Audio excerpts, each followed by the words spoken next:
I'm Jared, and as you can see, this beautiful lowrider ST in front of me, it's a great looking bike, but a lot of you want to enjoy the open road with a passenger. So I'm going to introduce you to the Badlander Seat.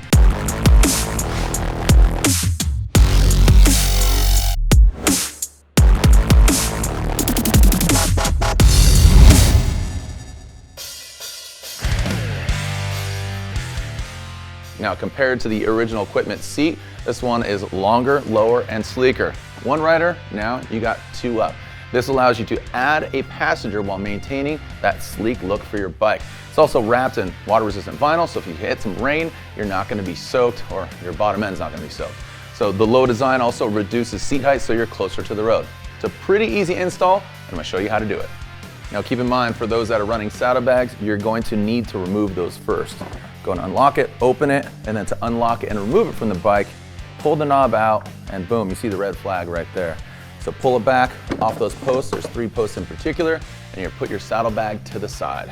Now that we've removed the saddlebag, if you run them, you're gonna grab a screwdriver. Make sure you get the right size screwdriver. You don't wanna strip any fasteners, right? So make sure you got the right size head. 1 bolt here to remove it, Phillips. I also did remove my jewelry so I don't scratch and damage the bike. You take this off, it's just easy as that. Now you can see this plug right here, that's on both seats, both the OE and the Badlander. So you wanna make sure that that doesn't get damaged. Remove this seat and set it to the side. Now, going under the fender, you can see there's some threads here. This is gonna move from here to the back. I have big hands, so it's hard for me to get underneath there, but I'm also gonna show you a really neat trick. So first, remove that plug, put that to the side because you're gonna replace where the threads are and you don't get water spraying up underneath you. There's a clip that holds these threads into place. And like I said, you go underneath there and hold onto those threads. My hands don't hit, so I'm just gonna remove the clip and let it drop. So you got the threads right here, you have the clip. Let's go ahead and plug that hole. Let's plug that hole, got the little bar and shield on there. So that's where the original threads were.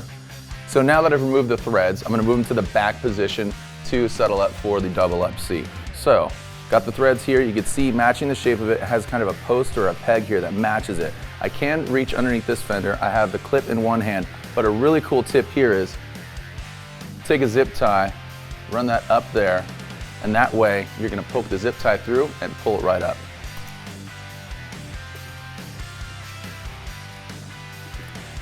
Just like that. And make sure it lines up perfectly with that post. And that's gonna ensure that you can slide your clip on, making sure the fastener stays in place. Put that zip tie back down. Boom, threads are in place. Now we've relocated the threads to that back position for the 2-up and your passenger seat. You're gonna want to install your grab strap. There's a hole right here. We got the hardware and we are ready to mount. Now, last but not least, let's install the Badlander seat. Now, it actually goes through the grab strap, put that plug into position, and then you're gonna finally put on your fastener. So swing it on through there. And then remember that plug, you wanna make sure it goes right into that position, covering the hardware. And look at that, it's tight, it's firm in there. And then the bracket lines right up with the threads. Reuse the OE hardware, utilizing the right sized Phillips screwdriver, tighten her up. Now your passenger's ready to enjoy the ride on the open road with you. You can find this Badlander seat available at all authorized Harley-Davidson dealers, and of course you can always visit h-d.com.